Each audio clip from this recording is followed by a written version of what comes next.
la pubalgie, c'est un sujet qui est énormément à la mode dans le milieu sportif et beaucoup de médecins de famille, médecins généralistes, auront un jour ou l'autre à traiter de ce sujet. Et il faut quand même avoir des idées précises quant au diagnostic et ne pas mettre sous le terme de pubalgie toutes les douleurs au niveau abdominal et inguinal chez les sportifs. Donc ça veut dire qu'il faut faire un très bon examen clinique, éliminer des problèmes éventuellement de hernie ou de pré-hernie, ça c'est un point important.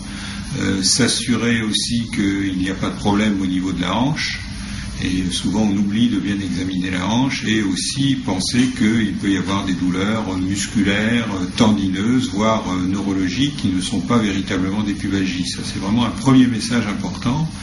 Et le deuxième message pour le médecin, c'est de se dire et d'expliquer à son sportif que souvent ce sont des erreurs d'entraînement, une mauvaise programmation, des étirements qui ne sont pas correctement faits, et qu'il ne faut pas tout de suite aller vers l'intervention chirurgicale qui a été souvent à la mode. Il y a des indications à l'intervention chirurgicale, elles sont quand même relativement rares.